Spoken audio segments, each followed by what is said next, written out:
Hello बच्चों, कैसे हैं आप लोग। आज के इस पिता पहचान क्लासेस में मैं लेके आई हूँ आपका क्लास 12th यानी ऑल बोर्ड हिंदी व्याकरण rapid revision one short video full course part 2। इससे पहले हमने देखा था कि जो हमारा हिंदी व्याकरण का फुल कोर्स है उसका जो मेन पॉइंट्स था उसको हमने रैपिड रिवीजन में देखा था। तो वीडियो थोड़ा लंबा हो गया था इसलिए मैंने उसे 2 पार्ट में बांट दिया। तो चलिए फटाफट हम स्टार्ट करते हैं जहाँ से हमने छोड़ा था। वहाँ से आगे मैं फिर से स्टार्ट करती हूँ ताकि आपका एक भी प्रश्न नहीं छूटे। तो स्टार्ट करने से पहले आपको ढेर सारी शुभकामनाएं। फुल कॉन्फिडेंट होकर आपको एग्ज़ाम में बैठना है, अच्छे से एग्ज़ाम देना है। चलिए, ये देखिए हमारे ये इतने प्रमुख चैप्टर्स थे जिसमें हमने वर्ण देखा था, उपसर्ग प्रत्यय देखा था, संधि देख ली थी और समास देख लिया था और हमने उच्चारण स्थान भी मुख्य रूप से देखा था। अब जो बचे हुए चैप्टर्स हैं उसका हम फटाफट रिवीजन करेंगे। तो आज हम स्टार्ट करते हैं कारक से। आपका कारक का जो प्रश्न आएगा सब्जेक्टिव में मेनली नहीं आता है, ये ऑब्जेक्टिव में ही आता है। उसमें आपका चिन्ह देकर पूछा जाएगा या वाक्य देकर पूछा जाएगा कि ये कौन सा कारक है। तो सर्वप्रथम आपको कारक पहचानने आना चाहिए कि कैसे हम पहचाने कि यह कौन सा कारक है। तो भेद के परिभाषा के रूप में संज्ञा या सर्वनाम के जिस रूप से उसका संबंध वाक्य के अन्य शब्दों विशेषतः क्रिया के साथ माना जाता है उसे कारक कहते हैं। ठीक है। कारक के भेद, कारकों की संख्या व्यवहारतः 8 मानी जाती है। ठीक है। और कारक की विशेषता यह है कि अब यह अपने चिन्हों के द्वारा जाना जाता है। तो शॉर्ट में मैं लेकर आई हूँ आपके लिए ताकि आप इस कारक कैसे पहचानना है आप आराम से समझ सके। एक तो आप इनके चिन्हों से पहचान सकते हैं और इन शॉर्ट में आप इसकी जो परिभाषा है उससे आप जान सकते हैं कि यह मेरा कौन सा कारक है। तो ध्यान से आपको इसको देखना है, इससे 2-3 प्रश्न निश्चित रूप से आते हैं। तो देखिए, कारक के भेद 8 हुए। कर्ता, कर्म, करण, संप्रदान, आपादान, संबंध, अधिकरण और संबोधन। ठीक है। तो आप ऊपर से देखिए कि आपको ऐसे करके बच्चों जैसा रट लेना है। कर्ता ने, कर्म को, करण से, संप्रदान को के लिए, आपादान से, संबंध का के की, रा रे री। ठीक है। अधिकरण में, पै पर, असंबोधन हे हो अरे। ठीक है। तो यहाँ पर एक बात ध्यान देखिए कि परिभाषा के रूप में कैसे जाने कि यह कौन सा कारक है।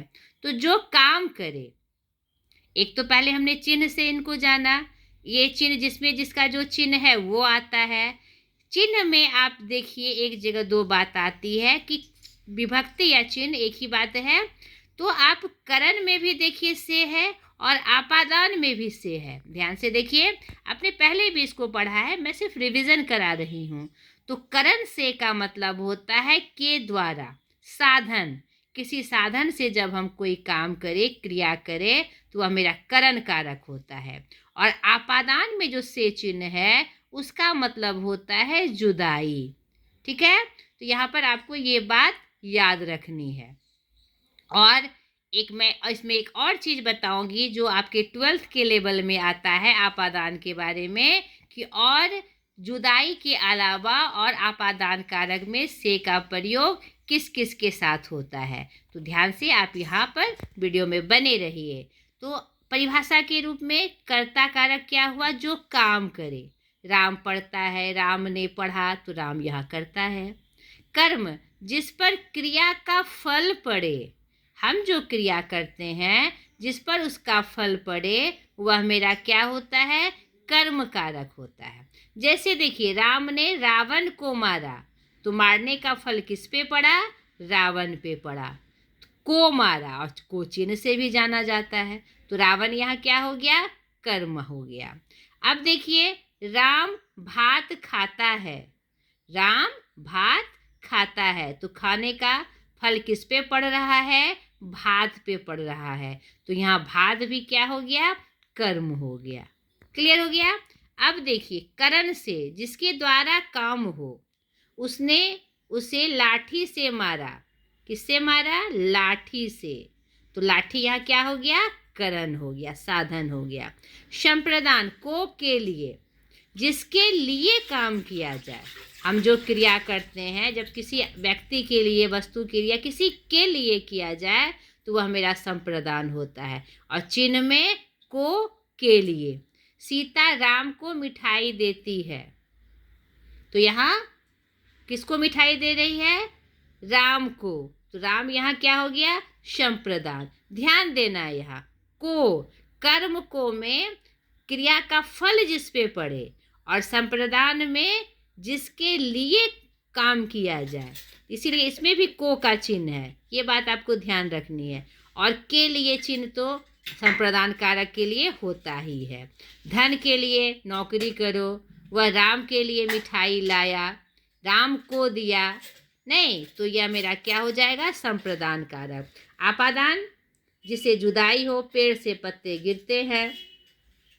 इसमें आपादान कारक में एक और बात आती है जो मैं आपको बता दूं कि से का प्रयोग करण में तो से के लिए होता ही है, और आपादान में जुदाई के लिए। कभी कभी डर और खौफ के लिए भी से चिन्ह का प्रयोग होता है। वह शेर से डर गया, नहीं तो यहाँ पर शेर से डर गया भी आपका क्या से किसके रूप में आ जाएगा? आपका आपादान कारक के रूप में आ जाएगा। वह खौफ से मर गया, वह खौफ से मर गया, तो खौफ मतलब क्या होता है? डरना, बहुत डरना। तो यह भी मेरा क्या होगा? आपादान कारक होगा। तो यह बात भी आपको याद रखनी है। संबंध में देखिए, का के की, जिससे संबंध पाया जाए। यह राम की किताब है, यह मेरी गाड़ी है, यह इसलिए रा रे री भी आता है इसमें। का के की के साथ रा रे री भी यहाँ पर मैंने बताया है ताकि आप समझ सके। आपको ध्यान क्या रखना है? उसमें संबंध बताया जाए। संज्ञा का संबंध वाक्य में अन्य लोगों से, अन्य चीज़ों से बताया जाए। ठीक है। अधिकरण का चिन्ह में पर, जिससे क्रिया का आधार सूचित हो कि किस पर वह क्रिया हो रही है। पर यानी आधार। पुस्तक मेज पर रखी है, पुस्तक किस पर रखी है? मेज पर, तो मेज क्या हो गया? आधार हो गया। और संबोधन तो हम जानते ही हैं, किसी को पुकारना। पुकारने के क्रम में जो हम शब्दों का प्रयोग करते हैं, ए, हे, ओ, अरे, तो ये सब हमारा क्या हो गया? संबोधन कारक हो गया। तो आपको इसमें मेन यही बात याद रखनी है, क्योंकि इसमें मेनली क्या पूछा जाता है कि कौन सा कारक है। ठीक है। अगला हमारा प्रमुख चैप्टर है, प्रमुख जो है वो है आवेदन पत्र और संक्षेपण। तो चलिए हम इसके बारे में थोड़ा सा देख ले। अब देखिए, आवेदन आए आपको लिखने, पत्र लिखने आपको आए, चाहे संक्षेपण तो आपको अलग से आएगा ही। तो मैं तीनों के बारे में आपको इन शॉर्ट में मेन पॉइंट बताना चाह रही हूँ। आवेदन, आवेदन आपका औपचारिक पत्र है जिसमें हमको फॉर्मेलिटीज निभानी होती है, इसीलिए इसका प्रारूप भी होता है। ठीक है। तो आप इसमें प्रारूप में चाहे किसी को आवेदन लिखना हो, आवेदन मतलब होता है प्रार्थना पत्र, किसी को हम लिखे, जो मैंने यहाँ पर बताया हुआ है, यहाँ जो मैंने स्ट्रक्चर मैंने लिखा है, आपको उसी में लिखना है, इसी आधार पर लिखना है। खाली अधिकारी का नाम और पद बदल जाएगा। जैसे अगर आपको प्रधानाचार्य को लिखना है, प्रधानाध्यापक को लिखना है, सेम यही प्रारूप आपका रहेगा, और खाली आपका जो अधिकारी हैं उनका नाम और पद बदल जाएगा। जैसे 2 दिन की छुट्टी के संबंध में प्रधानाध्यापक को पत्र लिखे, आवेदन पत्र लिखे, नहीं क्या कहते हैं, टीसी निकालने के लिए प्रधानाध्यापक को आवेदन पत्र लिखे, या किसी काम के लिए आवेदन पत्र लिखे। ठीक है। के द्वारा भी कर सकते हैं वर्ग शिक्षक, और डायरेक्ट भी आप लिख सकते हैं। दोनों में आपका एक भी नंबर नहीं कटेगा। तो जैसे प्रधानाध्यापक को लिखना है तो सेम प्रोसेस, सेवा में श्रीमान प्रधानाध्यापक महोदय, और जिस विद्यालय के वो प्रधानाध्यापक है। जैसे मेरा विद्यालय है उत्क्रमित माध्यमिक विद्यालय या +2 माध्यमिक विद्यालय त्योशा किशनगंज। आपके जो भी प्रधानाध्यापक जहाँ के हैं उनके नाम से लिखना है। और विषय, उसके बाद आवेदन पत्र में विषय लिखाता है। जैसे 2 दिन की छुट्टी के संबंध में, तो हमने विषय लिखा और क्या लिखा, 2 दिन की छुट्टी के संबंध में। आपने इससे पहले भी आवेदन लिखा होगा और मुझे पूर्ण विश्वास है कि आपको आता होगा। लेकिन कुछ ऐसे जादू वाले शब्द होते हैं जिनका प्रयोग हम करते हैं, तो वह क्या होता है, आकर्षक होता है और जांचने वाले को यह पता होता है कि बच्चे को यह जानकारी है। ठीक है, इसलिए मैं इसे रिवीजन के रूप में लेकर आई। उसके बाद हमने वो विषय लिख दिया। अब के द्वारा भी हम कर सकते, के द्वारा वर्ग शिक्षक, उसके आगे का पोर्शन हो जाएगा। नहीं तो डायरेक्ट भी आप कर सकते, महाशय। अब आपको कुछ निवेदन करना है तो ये पंक्ति आप याद रख लीजिए। सविनय निवेदन है कि मैं, जो आपका नाम है, वर्ग जो आपका वर्ग है, और छुट्टी का कारण। तो यहाँ पर एक बात याद रखिएगा कि आप छुट्टी चाहे जिस चीज़ के लिए ले तो उसका सटीक कारण होना चाहिए। बीमार हैं इसीलिए 2 दिन की छुट्टी, बहन की शादी है, पिताजी को बाहर जाना है, कहीं बाहर जाना है, जो भी कारण हो स्पष्ट रूप से आपको देना है। उसी प्रकार अब आपको किसी और अधिकारी को लिखना है, नगर निगम अधिकारी को, पुलिस अधीक्षक को नहीं, या किसी और भी अधिकारी को आप नागरिक के रूप में। अभी आपका जो पोजीशन है, विद्यार्थी जो होते हैं उसका 2 पोजीशन होता है समाज में, एक विद्यार्थी छात्र छात्रा और दूसरा नागरिक। तो आप उच्चाधिकारी में पुलिस अधीक्षक को लिखते हैं, नगर निगम अधिकारी को लिखते हैं, मुखिया को लिखते हैं, सरपंच को लिखते हैं। ये सब आपके क्या हुए, नागरिक के रूप में आपके उच्चाधिकारी हुए। और अगर आप छात्र हैं तो आपके प्रधानाध्यापक, आपके वर्ग शिक्षक, ये सब आपके क्या हुए, अधिकारी हुए। चाहे कोई भी शिक्षा मंत्रालय से या विभाग या कोई भी अधिकारी को आपको पत्र लिखना हो तो आप छात्र के रूप में लिखते हैं। तो चाहे जो भी अधिकारी हो, प्रारूप यही होगा। सेवा में मान लीजिए मुखिया को लिखना, तो सेवा में श्रीमान मुखिया जी, तो कहाँ के मुखिया हैं, फलना गांव का नाम, पंचायत का नाम और जिला का नाम। विषय में आपको जिसके लिए लिखना है, जो विषय आपको आएगा क्वेश्चन में लिखने, वो लिख देना है। जैसे सड़क मरम्मत कराने के संबंध में, तो सड़क मरम्मत कराने, पेयजल व्यवस्था के संबंध में, तो पेयजल व्यवस्था के संबंध में। या पुलिस अधीक्षक को लिखना है आपके क्षेत्र में अपराध बढ़ जाने के संबंध में, तो वो विषय लिख देंगे। यानी किसी भी अधिकारी को लिखना है तो नाम पद खाली बदल जाएगा, विषय बदल जाएंगे, प्रारूप क्या होगा, यही होगा। ठीक है। और कारण लिखने के बाद चाहे जो भी कारण हो जिसके लिए हम आवेदन करते हैं, यहाँ पर छुट्टी का मैंने उदाहरण दिया तो छुट्टी लिखा है, जिस कारण से लिख रहे हैं उस कारण को लिखना है, और अंत में ये पंक्ति आप लिखेंगे तो आपका आकर्षक होगा। अतः श्रीमान से निवेदन है कि मुझे इसकी अनुमति प्रदान की जाए। छुट्टी के लिए ले रहे हैं तो मैंने अनुमति लिखा है, और किसी और काम करवाने के लिए लिखवा रहे हैं, अतः श्रीमान से निवेदन है कि मेरे इस बातों पर ध्यान, यथाशीघ्र ध्यान दिया जाए। इसके लिए मैं श्रीमान का सदा आभारी रहूँगा या रहूँगी। आपका विश्वासी या आज्ञाकारी। अगर छात्र के रूप में है, अगर नागरिक के रूप में है तो आपका क्या विश्वासी नहीं लिखेंगे, आपका विश्वासी, हाँ विश्वासी भी लिख सकते हैं, आज्ञाकारी नहीं लिखेंगे, आपका विश्वासी। ठीक है।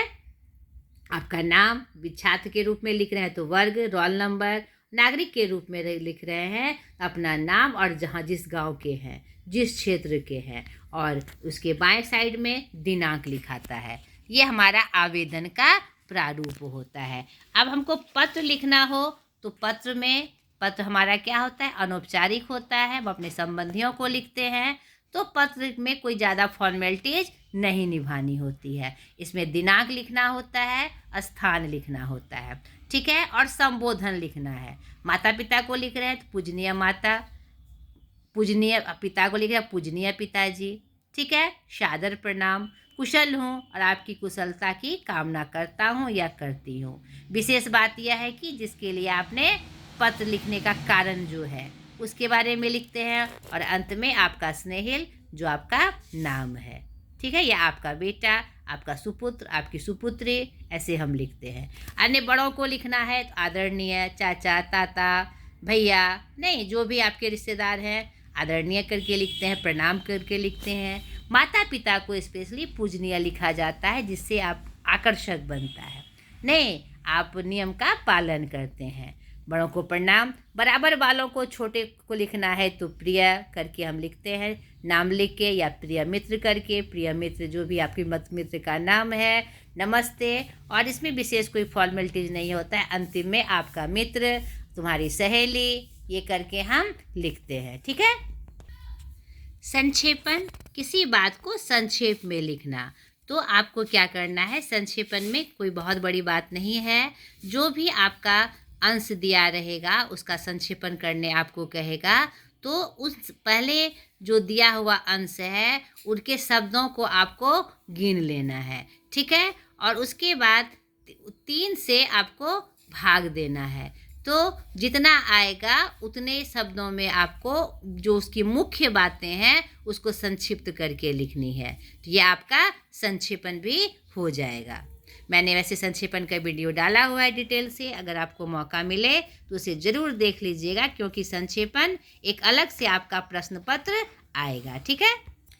अब संज्ञा, लिंग, वचन, पुरुष और कारक। आपको पता है कि संज्ञा का लिंग, वचन, पुरुष और कारक का संबंध सीधे संज्ञा से होता है। इसमें आपको सब्जेक्टिव मेनली नहीं आएंगे, आपको इसमें ऑब्जेक्टिव प्रश्न ही आएंगे कि यह कौन सा लिंग है, कौन सा वचन है, या कौन सा पुरुष है। कारक तो हमने जान ही लिया।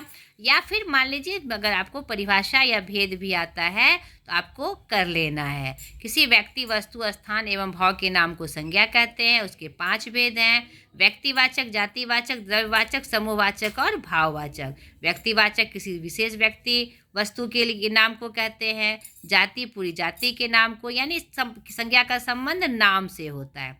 द्रव्यवाचक क्या होता है, जिसे हम नाप तोल नहीं सकते, गिन नहीं सकते, या गीले पदार्थ के बातों को द्रव्यवाचक कहा जाता है।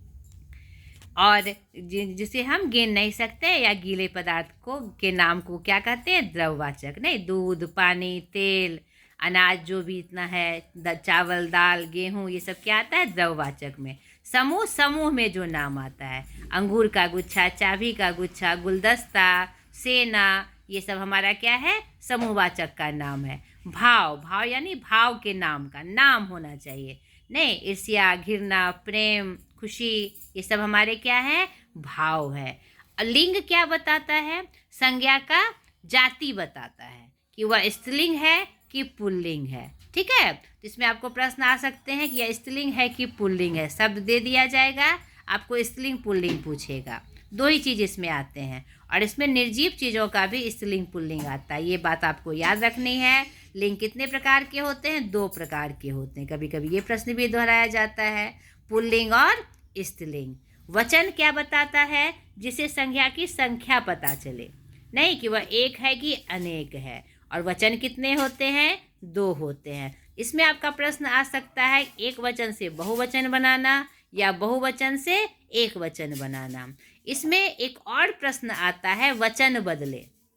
ये आप सीख लीजिए। मान लीजिए आपको प्रश्न आया वचन बदले, तो यानी अगर वह एक वचन में, जैसे कि पत्ता, पत्ता क्या है मेरा, एक वचन में है ना, कहेगा वचन बदले और पत्ता दिया रहेगा, तो वचन बदले यानी अगर पत्ता एक वचन में है तो हमको क्या बनाना है, बहुवचन। क्या हो जाएगा उसका, पत्ते। ध्यान रखिएगा, अगर पत्ते रहेगा तो वह वचन बदले क्या हो जाएगा, पत्ता। लड़की एक वचन में है, कहेगा वचन बदले, तो क्या हो जाएगा, बहुवचन हो जाएगा, तो लड़कियाँ। लड़कियाँ दिया हुआ है, कहेगा वचन बदले, तो क्या हो जाएगा, लड़की। इस बात का आपको ध्यान रखना है।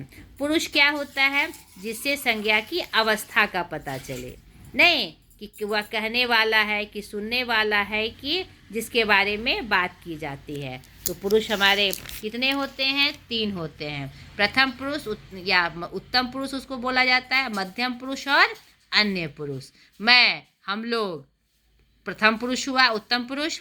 तुम लोग मध्यम पुरुष, और अन्य पुरुष क्या हुआ, वह और वे लोग। मैं बोलने वाला होता है, मैं, हम लोग। तुम लोग सुनने वाला होता है, और वह वे लोग जिसके बारे में बात की जाए। ठीक है।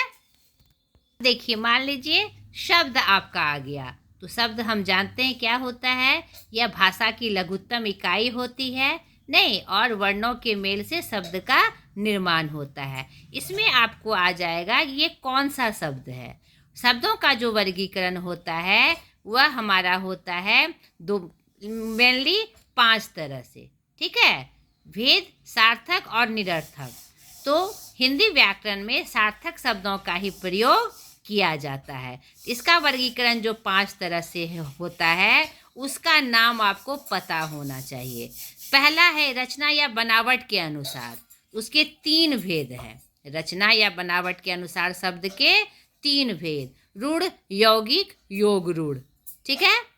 रूढ़ जिसको तोड़ने का कोई अर्थ ना निकले, जैसे रोटी, रो और टी, रो का कोई अर्थ नहीं, टी का कोई अर्थ नहीं, ठीक है। और यौगिक क्या होता है, जिसको तोड़ने पर कोई अर्थ निकले, जैसे पाठशाला, पुस्तकालय, पुस्तक जोड़ आलय, पाठ जोड़ शाला, पढ़ने की शाला, तो ये यौगिक हुआ।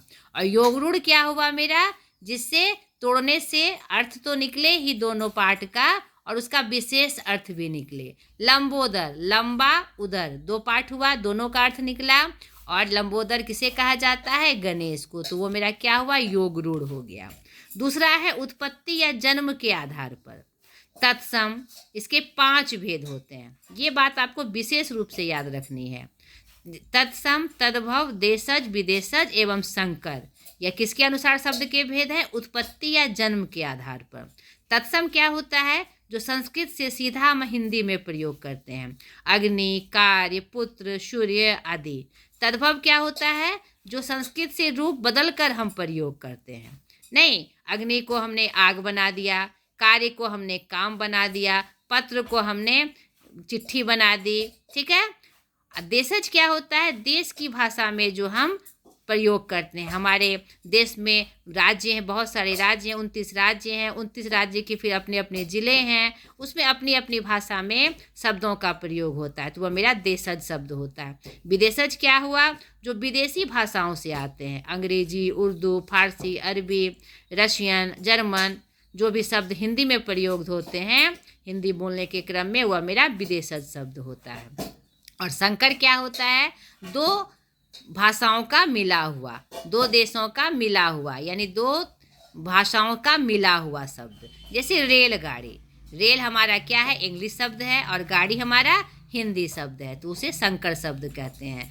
अर्थ के आधार पर शब्द के 4 भेद हैं, एकार्थी शब्द, अनेकार्थक शब्द, पर्यायवाची शब्द और विपरीतार्थक शब्द। एकार्थी शब्द क्या होता है, बोले तो उसका वही मतलब, जैसे गंगा, गंगा का मतलब एक ही गंगा है। पटना, पटना एक ही है जो बिहार का राज्य है, बिहार का राजधानी है। राधा, राधा बोले तो कोई एक लड़की का नाम नहीं। अनेकार्थक क्या हुआ, जिससे एक से अधिक का बोध हो, एक जैसे हार बोलते हैं हम, हार का एक का मतलब होता है गले का आभूषण और एक हार का मतलब होता है पराजय। कनक, कनक, एक कनक का मतलब सोना होता है, एक कनक का मतलब धतूरा भी होता है, इसे अनेकार्थक शब्द कहते हैं। पर्यायवाची आप जानते हैं, एक शब्द का अलग अलग नाम। समानार्थी शब्द भी आप पर्यायवाची को ही समानार्थक शब्द भी कहा जाता है। और लास्ट विपरीतार्थक, विलोम शब्द यानी उल्टा, ठीक है। शब्द का और वर्गीकरण होता है काव्य शास्त्रीय अर्थ के आधार पर 3, अभिधा, लक्षणा और व्यंजना, ये नाम आपको याद रखना है, ठीक है। अभिधा आप विशेष रूप से आपने वीडियो आपने अगर देखा होगा तो आपको इसके बारे में जानकारी होगी, लेकिन नाम अभी रिवीजन चल रहा है, आपको नाम याद रखना है। 5वां है विकार या प्रयोग के आधार पर, जैसे विकारी और अविकारी 2 भेद, जिसमें विकारी में आपका संज्ञा, सर्वनाम, विशेषण, क्रिया आता है। विकारी को स्विकारी भी कहते हैं, ये भी आपको याद रखना है। और अविकारी में क्रिया विशेषण, संबंध बोधक, समुच्चय बोधक और विस्मयादि बोधक।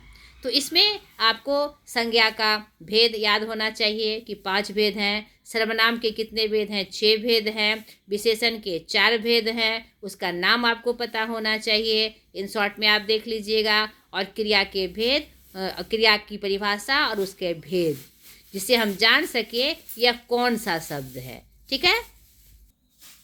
अब आप काल देख लीजिए, काल में आपको काल की परिभाषा आनी चाहिए और काल का भेद आना चाहिए, इस सबसे ज़्यादा इम्पॉर्टेंट है, ये भी आपको ऑब्जेक्टिव में आएगा। तो वर्तमान काल में कौन कौन से भेद, भूतकाल में कौन कौन से भेद और भविष्यत काल में कौन कौन से भेद। काल के मुख्यतः 3 भेद हैं, आपको पता है, वर्तमान काल, भूतकाल और भविष्यत काल। ये आपने शुरू से पढ़ा है। तो यहाँ पर इसमें आपको याद रखना है कि वर्तमान काल में कौन कौन से भेद, भूतकाल में और भविष्यत काल में। तो आप इसे ध्यान से देख लीजिए, ठीक है, और इसको एक बार जरूर से रिवीजन कर लीजिएगा। वर्तमान काल के 5 भेद हैं, भूतकाल के 6 भेद हैं और भविष्यत काल के 3 भेद हैं, ठीक है। ये जो सातत्य अलग से है, इसकी चर्चा आधुनिक व्याकरण में नहीं की गई है। तो इसमें 5, इसमें 6 और इसमें 3 भेद आपको याद रखना है। जो मार्क किया हुआ है वो आपको याद नहीं रखना है। अब आपको ऑब्जेक्टिव में पूछा जाएगा वर्तमान काल के कितने भेद, तो 5, भूतकाल के कितने भेद, तो 6, भविष्यत काल के कितने भेद, 3। उसमें से कोई नाम दे देगा और पूछेगा ये किसका भेद है, या वाक्य दे दिया जाएगा। तो आपको ये पहचान होनी चाहिए कि वह किसका भेद है, ठीक है। वाक्य में देखिए मुख्य रूप से जो आपका प्रश्न आता है रचना की दृष्टि से कि यह कौन सा वाक्य है, ठीक है। तो रचना या बनावट की दृष्टि से वाक्य के 3 मुख्य भेद हैं, सरल वाक्य, संयुक्त वाक्य और मिश्र वाक्य। इसमें आपको एक ट्रिक मैं बताती हूँ जो याद रखिएगा, आपने जाना भी होगा, अगर आपने मेरा वीडियो देखा होगा डिटेल से तो आपको अच्छे से पता होगा। फिर भी मैं रिवीजन में आपको बताना चाहूँगी। सरल वाक्य में एक कर्ता और एक क्रिया होती है, ठीक है। और संयुक्त वाक्य में एक से अधिक क्रिया, एक से अधिक कर्ता हो सकता है और वह किसी भी संयुक्त चिन्ह से जुड़ा होता है, ठीक है। और दोनों का अपना अपना अस्तित्व होता है, और, या, यदि, तथा, अथवा, इसलिए आदि शब्दों से जुड़ा होगा। और मिश्र वाक्य में की पहचान यह है कि एक प्रधान वाक्य होता है, एक उस पे आश्रित वाक्य होता है, उसमें कोई भी संयोजक चिन्ह नहीं होता। इसका आपको यह ध्यान रखना है। इसमें जो आएगा आपका जो, जैसे, जितना, उतना, जैसे, तैसे करके एक प्रधान वाक्य में आश्रित वाक्य जुड़ा हुआ रहेगा, ठीक है। रस में देखिए, रस में बहुत ज़्यादा प्रश्न इसमें नहीं आते हैं। इसमें आपको मेन इसका अंग याद रख लेना है कि रस के अंग कितने होते हैं, ठीक है। रस के अंग कितने हुए, 4। ये बात आपको याद रखना है। इसका नाम दे देगा और पूछेगा यह क्या है, ऐसा भी प्रश्न आया हुआ है। मुख्य 9 रस हैं, लेकिन आधुनिक रस में जो संख्या है उसकी 11 है, ठीक है। अगर आपने वीडियो देखा होगा तो आपको अच्छे से पता होगा कि रस का नाम, उसका स्थायी भाव और उसके देवता। तो इसको आप एक बार जरूर देख लीजिएगा। यह एक 2 प्रश्न इससे संबंधित आते हैं।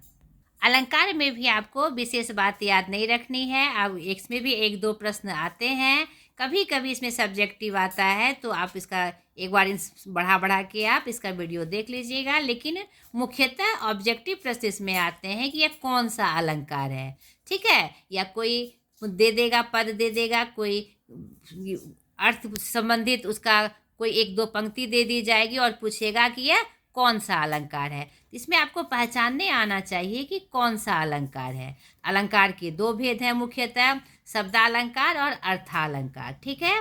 तो आपको याद रखना है कि शब्दालंकार में कौन कौन अलंकार आता है और अर्थालंकार में कौन कौन आता है, ठीक है। श्लेष, यमक, वक्रोक्ति, पुनरोक्ति, विवक्षा, ये सब हमारे शब्दालंकार हैं। और अर्थालंकार में, शब्द अलंकार मतलब शब्द से जिसमें चमक हो, नहीं, अलंकार में होता है सजाना, यानी पद को सजाना। तो शब्द से जिसमें चमत्कार हो जाए वह मेरा शब्दालंकार, और जिसमें अर्थ के आधार पर चमत्कार हो जाए वह मेरा क्या होता है, अर्थालंकार। तो अर्थालंकार में उपमा, रूपक, उत्प्रेक्षा, अतिशयोक्ति, मानवीकरण विशेष रूप से आपके सिलेबस में आते हैं, ठीक है। तो आपको इसका नाम याद रख लेना। उपमा, किसी की उपमा देना। रूपक मतलब उसी के जैसा बना देना, नहीं, उपमा जैसे कि उसका मुख चांद जैसा है तो ये मेरा उपमा हो गया। और रूपक क्या हुआ, जैसे मुझे चांद ही खिलौना में चाहिए, मुझे चांद ही चाहिए, मुझे चांद खिलौना के रूप में चाहिए, तो वह मेरा रूपक हो गया।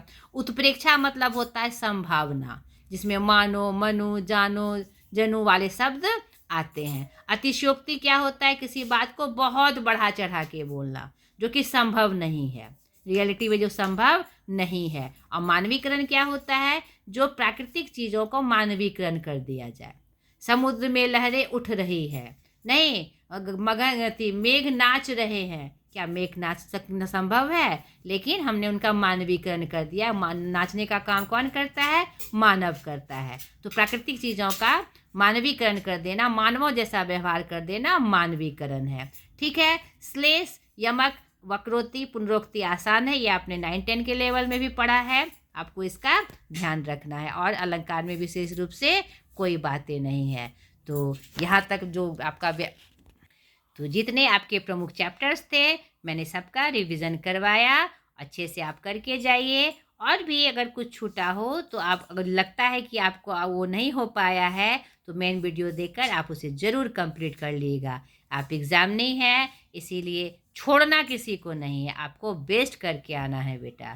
तो चलिए, ढेर सारी शुभकामनाओं के साथ आज तक के लिए इतना ही। फिर अगले वीडियो में अगले कुछ नए सब्जेक्ट के साथ, टॉपिक के साथ मैं हाजिर होंगी। आज तक के लिए इतना ही, बाय।